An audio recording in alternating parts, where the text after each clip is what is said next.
অন্তর্বর্তী সরকারকে 15 জানুয়ারির মধ্যে নির্বাচনের তারিখ ঘোষণার দাবি জানিয়েছে সিপিবি।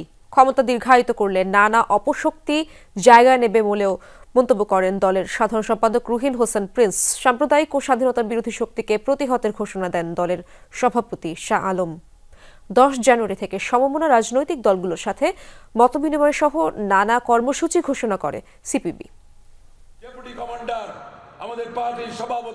শোষণমুক্ত বাংলাদেশ গড়ার জন্য সমাজতন্ত্র প্রতিষ্ঠায় লাল ঝান্ডা ওড়াতে চায় বাংলাদেশের কমিউনিস্ট পার্টি। এ লক্ষ্যে সোহরাওয়ার্দী উদ্যানে দলটি আয়োজন করে ঢাকা সমাবেশ।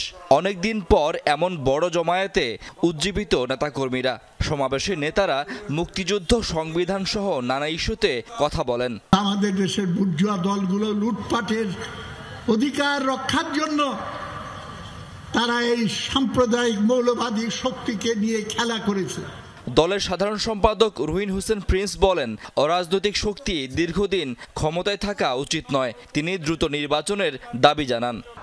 অরাজনৈতিক শক্তি অন্য কারোর মদকে ক্ষমতায় দীর্ঘায়িত না করতে পারে, আসেন তার জন্য দ্রুত ভোটের যতটুকু প্রয়োজন নির্বাচন করে যাতে ভোটের মধ্যে যেতে পারি, তার জন্য আমরা ঐক্য করে তুলি।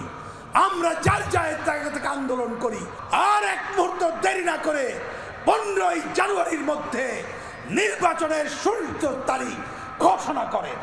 দলের সভাপতি জিনিসপত্রের দাম কমাতে না পারায় আর নতুন করে ভ্যাট আরোপে সরকারের সমালোচনা করেন। গ্রাম শহরে সর্বজনীন রেশনিং ব্যবস্থা চালু করতে হবে। শিক্ষা, স্বাস্থ্য, কৃষিতে বরাদ্দ বাড়াতে হবে। রাজনৈতিক দলগুলোর সাথে মতবিনিময়। দলের সমাবেশে বোমা হামলার স্মরণে 20 জানুয়ারি জমায়েতের কর্মসূচি ঘোষণা করেছে সিপিবি।